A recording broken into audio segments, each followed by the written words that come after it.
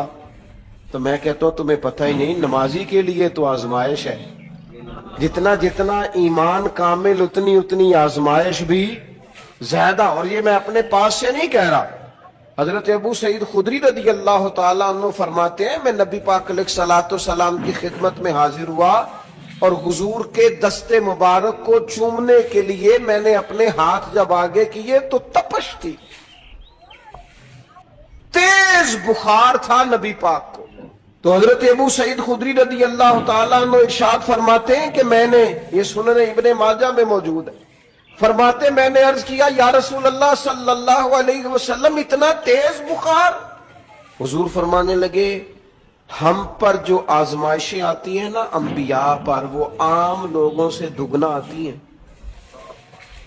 یہ تو لاڈلے ہیں، یہ تو محبوب ہیں اللہ کے۔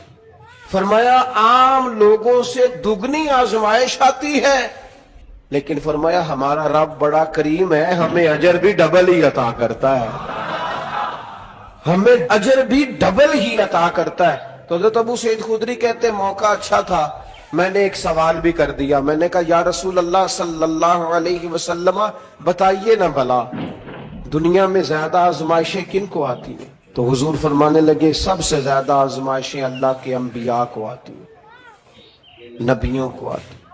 حضور اس کے بعد فرمایا اس کے بعد جو ان کے زیادہ قریب ہوتا ہے اسے آتی ہے۔ لوگ کیا سمجھیں گے امام حسن کی آزمائش کو؟ لوگ کیسے سمجھیں گے سیدنا امام حسین کی آزمائش؟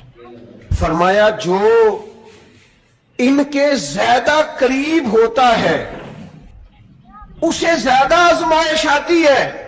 تو حضور کے سب سے قریب تو امام حسن ہے نا، امام حسین ہے نا۔ تو کیا سمجھتا ہے قربت بس نسبت کے اظہار کا نام ہے اور بڑے لطف کے ساتھ زندگی گزارنے کا نام ہے؟ تو نبی پاک علیہ الصلوۃ والسلام نے فرمایا بات بڑی مزے کی ہے، فرمایا پھر اللہ کے بعض بندے تو ایسے ہوتے ہیں جنہیں اللہ فقر میں مبتلا کر دیتا ہے، فرمایا ان کے پاس صرف ایک چادر رہ جاتی ہے، اتنا فقر ان کے پاس آتا ہے۔ لیکن جو حدیث کے آخری لفظ ہے نا وہ وجد والے ہیں، وہ وجد والے ہیں، وہ سرور والے ہیں۔ ہمارا یہ مزاج ہوتا ہے کہ میٹھا میٹھا کھا جاؤ اور ذرا کڑوا آ جائے تو سویرے بھی رو شام بھی رو، حال ہی کوئی نہیں، غریبی بڑی، پریشانی بڑی، حضرت صاحب گھر سے بیماری جاتی نہیں۔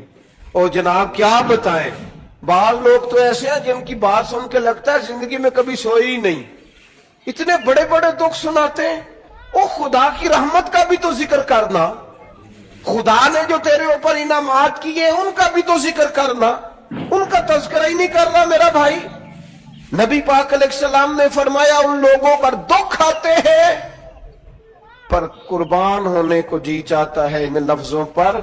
حضور فرمانے لگے وہ رب کی طرف سے آنے والے دکھ پر بھی اس طرح راضی ہوتے ہیں جس طرح تم میں سے کوئی راحت ملنے پر راضی ہوتا ہے، سکون والی چیز ملنے پر جس طرح تم راضی ہوتے ہو اس طرح وہ دکھوں پر بھی راضی ہوتے ہیں۔ دکھ قبول محمد بخشا، دکھ قبول محمد بخشا، پر ایک شرط لگائی چھوٹی سی میاں صاحب نے، انہوں نے کہا 100 دفعہ قبول ہے، دکھ 100 دفعہ قبول، دکھ قبول محمد بخشا پر راضی رہن پیارے۔ یہ شرط یہ ہے کہ تو راضی رہ، تو راضی رہ، دکھ قبول محمد بخشا، راضی رہن پیارے۔ اور حضرت سلطان صاحب کہنے لگے ایسا کیتی ہے جان حوالے رب دے، ایسا عشق کمایا ہے اسی مرن تو پہلو ہی مر گیا، باہو تا مطلب نو پایا، ہم نے تو پہلے سے ہی نتیجہ نکال دیا۔ تو سکون ڈھونڈنے نکلا ہے، تو چاہتا ہے زندگی میں آرام مل جائے۔ کائنات میں سب سے زیادہ پیار اللہ کا اپنے محبوب کے ساتھ، لیکن دیکھ لو نا، پیدائش سے پہلے ہی حضور کے والد چلے گئے. 4 سال یا 6 سال کی عمر میں والدہ گئیں.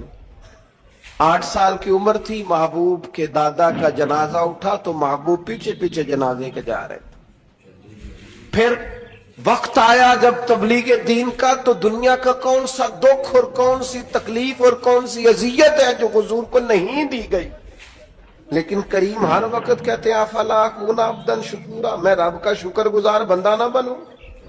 ہر مقام پر کبھی بدر، کبھی احد، اور ہر طرح کی تکلیف، ہر طرح کی تکلیف. کبھی بیٹیوں کا دکھ، کبھی سیدہ عائشہ صدیقہ کے بارے میں منافقوں کی نازیبہ گفتگو. سارے دکھ محبوب کی حیات پاک میں رہے. کریم نے ان دکھوں کو برداشت کیا. پھر آپ دیکھ لیں دور حضرت صدیق اکبر کا آیا تو حضرت ابوبکر صدیق اس امت میں نبیوں کے بعد سب سے بڑا درجہ رکھتے ہیں. لیکن کوئی زندگی اس طرح کی تو نہیں کہ بڑے 2.25 سال بڑے آرام سے حکومت کی ہو. منکرین زکوٰۃ سے لڑنا پڑا حضرت ابوبکر صدیق کو. آزمائش تھی، لوگ منکر ہو گئے زکوٰۃ. حضرت صدیق اکبر لڑے، ختم نبوت کے تحفظ کے لیے لشکر تیار کیے. بہت سارے مسائل کا سامنا کرنا پڑا. صبح دن راتیں جناب ابوبکر نے مشقت کر کے خلافت اسلامیہ کو مضبوط کیا. دور حضرت عمر کا آیا. ساری دنیا مدینہ منورہ میں اندر سے دروازے بند کر کے سخت گرمی میں سوتی ہے، اور جناب عثمان غنی کہتے ہیں کہ میں نے فاروق اعظم کو 60 سال کی عمر میں دیکھا کہ مال غنیمت کے 2 اونٹ دوڑ گئے تو عمر بھاگے جا رہے ہیں، ان اونٹوں کو لے کے آ رہے ہیں. اور میں کہتا ہوں جناب آپ آرام کرتے، ساری دنیا سو رہی ہے. فرمایا سویا کرتا تھا کبھی خلیفہ بننے سے پہلے. عمر کسی غلام کو کہہ دیتے، چونکہ پیار تھا نا، یارانہ تھا نا. حضرت عثمان بڑے محبت سے کہتے ہیں امیر المومنین کسی غلام سے کہتے ہیں اگر مال غنیمت کے اونٹ چلے گئے تھے تو لے آتا. تو حضرت عثمان کے کندھے پہ ہاتھ رکھ کے جناب عمر رو پڑے. کہنے لگے یار یہ حضور کے دین کی امانت بڑی ذمہ داری ہے. لے او سجنا اسا توڑ نبھائی، اسا جان بھی دتی تیرا تیرے. یہ بڑی ڈیوٹی ہے، یہ بڑی ذمہ داری ہے. میں کیسے غلام کو بھیج دیتا؟ مسلمانوں کا مال ہے، جب ڈیوٹی میری ہے تو کیسے کسی کو بھیجتا؟ یہ آزمائش ہے، یہ دکھ ہے. 22-24 لاکھ مربع میل کے حکمران حضرت عثمان غنی، ان کا دور آ گیا. یعنی وہ شخص جس نے چڑھتی جوانی میں بھی نظریں جھکا کے رکھی، اور جس شخص نے اپنا سارا مال دین پر قربان کر دیا، اس کے گھر کا گھیرا تنگ کر لیا گیا. بہت بڑی ذمہ داری حضرت عثمان پر آئی، بڑی. اور جناب عثمان غنی کا حال یہ ہے کہ 40 دن گزر گئے. جس شخص کے اپنے ذاتی مصارف لاکھوں کروڑوں میں لوگوں پر خرچ ہوتے ہیں، 40 دن سے اس نے کھانا نہیں کھایا. اسے ڈھاب اور سلیقے سے روٹی پانی نہیں ملا. گھر میں قید ہیں. لوگوں نے کہا عثمان ہمیں اجازت دے دیں ہم لڑیں. کہنے لگے کیسے دے دوں؟ حضور کا مدینہ اور میری وجہ سے خون بہ جائے، بس میرے اوپر آئی ہے تو میں نبھاؤں گا، یہ ذمہ داری ہے. کہا پھر عثمان خلافت؟ فرمایا یار یہ بھی میری مجبوری ہے. میرے نبی پاک نے فرمایا تھا عثمان اللہ تمہیں قمیض پہنائے گا، لوگ اتارنا چاہیں گے، دیکھنا اتارنا نہ. وہ قمیض نہ اتارنا کیسے چھوڑ دوں؟ حضرت عثمان بھی شہید ہو گئے، جناب عمر بھی شہید ہو گئے. حضرت علی المرتضیٰ شیر خدا، وہ کیا 9-10 سال کی عمر سے حضور کے ساتھ چلے. ہر غزوے میں، ہر میدان میں، ہر جہاد میں، ہر جگہ آگے آگے. ان لوگوں نے دین سے نفع نہیں لیے، حضرت علی المرتضی شیر خدا تو کوفے کی جامع مسجد کے پاس کھڑے ہو کے کہتے تھے میری کوئی بندہ زیرہ خرید لے. امیر المومنین کہہ رہے ہیں میری طامت زیادہ پھٹ گئی ہے, اب تو پیوند لگنے کی جگہ بھی کوئی نہیں بچی, یہ زیادہ پھٹ گئی ہے, اگر مزید پیوند لگ سکتے ہوتے تو میں زیرہ نہ بیچتا, یہ میری زیرہ کوئی خرید لے, کوئی خرید لے زیرہ. حضرت مولا علی شیر خدا 63 سال کی عمر مبارک, اور جب کوفے میں آپ کو خنجر لگا, زخم لگا, تو لوگ بیٹے کو بلاتے ہیں, آواز دیتے ہیں, لیکن جناب شیر خدا مولا علی مرتضی مشکل کشا العطا حضرت علی المرتضی شیر خدا زیر لب ہلکا سا مسکرائے, ادھر دیکھیے گا, اور مسکرا کے پتہ کیا فرمانے لگے, کہنے لگے فزت برب الکعبہ, لو بھائی کعبے کے رب کی قسم علی کامیاب ہو گیا ہے, کامیابی مل گئی. آج بات امام حسن کی آئی, امام حسن کو زہر دیا گیا, انتڑیاں نہ کٹ کٹ کے باہر گر رہی, اس شہزادے کی جس نے حضور کی گود میں عمر گزاری, محبوب کے کندھوں پہ رہنے والے حسن ابن علی جناب امام حسین حاضر بارگاہ ہوئے تو ہاتھ پکڑ کے بھائی کا چوم کے رو پڑے. بھائی پیارے بھی تو بڑے ہوتے ہیں نا, بڑے پیارے ہوتے ہیں, اور ان لوگوں کا منصب بڑا انوکھا ہے, شدید تکلیف ہے. تو امام حسین کہتے ہیں میرے بھائی حسن بتائیے آپ کو زہر کس نے دیا, رو کے پوچھتے ہیں. بھائی کا ماتھا چوم کے امام حسن رو پڑے, کہنے لگے حسین میری مجبوری ہے, میں تمہیں نہیں بتاؤں گا. کہا کیوں؟ فرمانے لگے اس لیے کہ اگر وہ نہیں جس پر مجھے شک ہے تو پھر کسی بے گناہ کا نام کیسے لے دوں, اور اگر وہی ہے نا جس پر مجھے شک ہے تو پھر میں تمہیں نہیں بتاؤں گا, میرا رب بڑا بہتر انتقام لینے والا, پھر بھی نہیں بتاؤں گا. کیا کروں, کیسے بتا دوں, مصطفیٰ کا نواسا ہوں, میں پڑھتے ڈالنے والی ماں کا بیٹا, میں شیر سے زیادہ جگر رکھنے والے علی کا پتر, میں کیسے بات کر دوں. بس زخم پہ زخم کھا کے جی, خونے جگر کے گھونٹ پی, اور سجنا آہ نہ کر لبوں کو سی, یہ عشق ہے کوئی دل لگی نہیں. میرے نبی پاک صلی اللہ تعالی علیہ وآلہ وسلم نے ارشاد فرمایا اللہ تعالیٰ دین میں جو لوگ سخت ہوتے ہیں نا ان پر مشکلیں بھی سخت ڈالتا ہے. یہ حدیث پاک آپ کو مسند امام احمد بن حنبل میں ملے گی, ابن ماجہ ترمذی میں ملے گی. فرمایا جتنا کوئی دین میں سخت ہوتا ہے اتنی اس کی مشکلات بھی سخت ہوتی ہیں, اور جتنا کوئی نرم ہوتا ہے اتنی اس کی مشکل بھی تھوڑی ہوتی ہے. حسین ابن علی بڑے سخت تھے نا دین میں,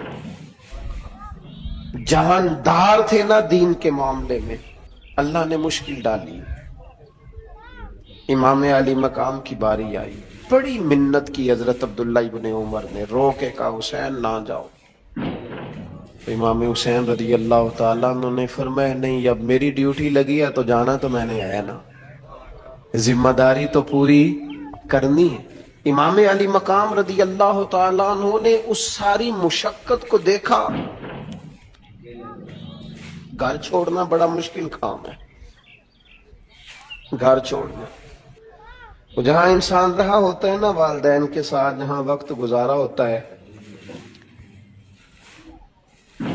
کبھی بندہ بوڑھا بھی ہو جائے تو خوابیں اپنے پرانے مکان کی آتی ہیں. خواب بھی کبھی آئے نا تو وہیں گھومتا انسان اپنے آپ کو پاتا ہے. لیکن امام حسین نے کہا کہ بس اب وقت آیا ہے تو اب یہ چھوڑنا ہے. ہم نہ قربانی دیے بغیر پاس ہونا چاہتے ہیں, ہم کوئی مشقت سہے بغیر نمبر لینا چاہتے ہیں, ہم کوئی کام کیے بغیر رتبہ پانا چاہتے ہیں. ایسا ہوتا نہیں نا, یہ ممکن نہیں. آپ تاریخ پڑھے نا انبیاء کی, حضرت نوح علیہ السلام نے 950 سال محنت کی ہے، اور میں سورہ ہود دیکھتا ہوں تو میں وہ انداز دیکھتا ہوں جس طرح کفر ان سے بات کرتا تھا۔ بڑی جدوجہد کی حضرت نوح نے، لیکن پتہ ہے دکھ اس سے بڑا کیا دیکھا؟ اپنا بیٹا ہی کافر ہو گیا۔ مالک امتحان ڈالتا ہے تو بڑے بڑے، اور حضرت نوح نے اپنے بیٹے کو ڈوبتے دیکھا، کہا مالک میرا بیٹا، فرمایا نہیں یہ تیرا ہے ہی نہیں، تیرے طریقے پر نہیں تو تیرا کیسے ہوگا؟ کسی کی نسل کہلانے کے لیے تو اس کے عقیدے پر ہونا ضروری ہے، تیرا نہیں۔ حضرت نوح نے مشقت دیکھی۔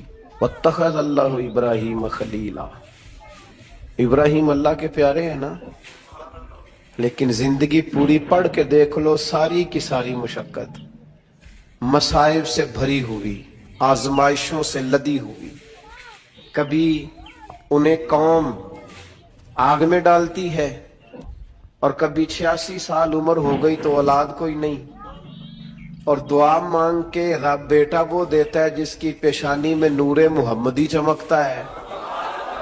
اچھا پہلے دیا نہیں، اب دیا، فلما بلغا ماہ سعیا، اور جب وہ ذرا ساتھ چلنے کے قابل ہو گیا، ہر بندہ کہتا ہے نہیں منون خیر ہے، میرا پتر جوان ہو گیا ہے۔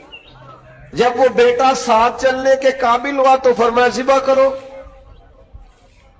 کرو نا ذبح۔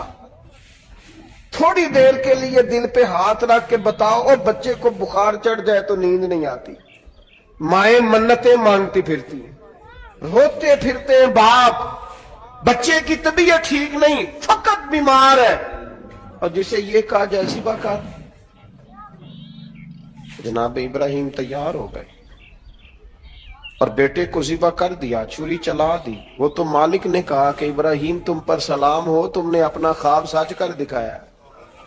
ساری زندگی دیکھیں نا آپ آزمائشوں سے بھری۔ ادھر آ جائے نا، جناب ایوب ہیں، کتنے بیمار ہو گئے، کتنے بیمار ہو گئے، 12 سال گزر گئے طبیعت خراب کو، 8 دن کے بخار میں لوگوں کے شکوے، 12 سال بیت گئے، دکھ قبول محمد بخشا، بس عرض اتنی ہے کہ راضی رہن پیارے۔ آپ دیکھیں نا جناب یعقوب پیارے ہیں نا اللہ کے، لیکن آدھی زندگی روتے گزر گئی بیٹے کی یاد۔ جناب یوسف پیارے ہیں نا، سونا بنا کے نا، اور باپ کا لاڈلا بنا کے نا، محبت پوری کرا کے، پیار پورا۔ یا بنی لا تقصص رؤیاک علی اخوتک فیکیدوا لک کیدا ان الشیطان للانسان عدو مبین۔ او میرے بیٹے بھائیوں سے بات نہ کرنا، ورنہ وہ کچھ چال چلیں گے، شیطان آدمی کا کھلا دشمن ہے۔ اتنا دنیا میں پیارا بچہ اور اس وقت کوئی نہیں تھا جتنے جناب یوسف ہیں، پر یوسف کبھی بھائیوں کی مار کھائیں، کبھی کنویں میں جائیں۔ کریم کا کرم ہے نا، کنویں میں پھینکے تو بچا لے، لیکن وہاں سے نکلے تو پھر وہ بکے، پھر کبھی یہاں بکے، کبھی مصر کے بازار میں بکے۔ او یار تو غور تو کر، وہی جناب یوسف اللہ کے پیغمبر پھر جیل جائے، ساری تکلیفیں سہ کے فرمایا لو یوسف اب میں تمہیں مصر کا بادشاہ بناتا ہوں۔ آپ جس کی بھی تاریخ ٹٹول کے لائیں گے نا، وہ آزمائشوں والی والا نہ بولو وَنَّكُمْ بِشَيْءٍ مِّنَ الْخَوْفِ، ہم ضرور تمہیں آزمائیں گے۔ امام حسین کی باری آئی، وطن چھوڑنا ہے حسین کو۔ امام علی مقام نے کہا کہ ہجرت کی تھی نا، حضور نے بھی وطن چھوڑا تھا۔ دور کھڑے ہیں، نانا تیرے کرم کے خزینے کی خیر ہو، میں جا رہا ہوں تیرے مدینے کی خیر ہو۔ پھر حسین ابن علی وہاں سے نکلے، بچے ساتھ، ڈٹنا پڑا، بھوک پیاس، بچوں کا ساتھ، پھر بچوں کی شہادتیں، یہ ساری چیزیں انسان کو کمزور کر دیتی ہیں نا، لیکن جس کی شان بڑی ہوتی ہے اس کی آزمائش بھی بڑی ہوتی ہے۔